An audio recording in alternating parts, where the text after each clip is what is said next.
is I'm going to match your 1999 and I'm going to match your biggest box office flop with one of the duly noted most biggest movie flops ever in the history of filmmaking, but one of my favorite warrior adventure films in life, The 13th Warrior.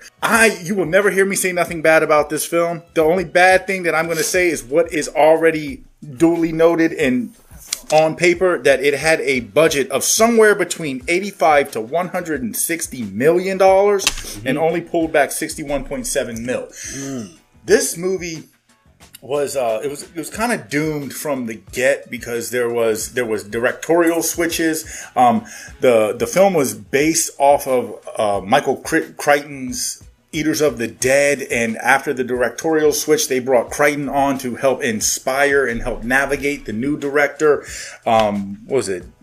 John McTiernan. And what ended up happening is Crichton seemed to think that he was sitting in the director's chair as well. So there were a lot of issues that were happening behind the camera with how things were supposed to be done, the vision, he should have sat his ass down because he ain't do nothing but rewrite Beowulf. Exactly. And that's you know what? High five on that one, bro. Because this is a retelling of Beowulf. And I'm glad you said that. So now I don't have to say it and I can move right into the meat and potatoes of this, because this movie is so visually and aesthetically pleasing for me. I thought what McTiernan did was great. It looks really, really good. It's shot really well as we follow even Fadlan, a Middle Eastern ambassador who's kicked out of his land because he can't, he messing with the wrong women. You know what I'm saying? You don't mess with the king's wife, and he ends up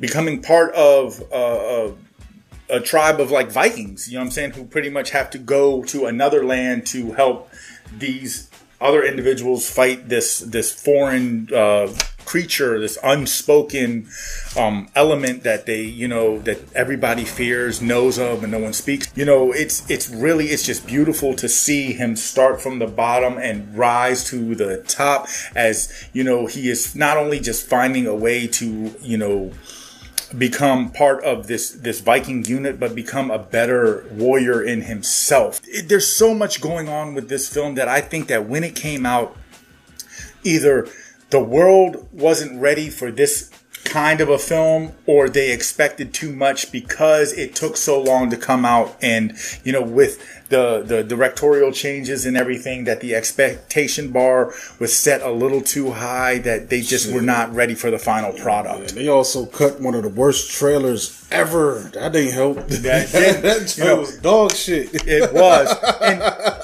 And also it was very misleading. You know what I'm saying? Like, with the trailer, from what I remember, you think that they're dealing with a supernatural element, not another tribe of, humans that just conduct themselves as animals. I was cool with that, because that's kind of something everyone's thinking until it's revealed later. But I'm just saying, it's a trailer that you're trying to cut to get people excited for something. Yeah. They did that. It was crazy. It opens up with like an R&B song. Yeah, and I'm just like, dude, what? It just looks bad, man.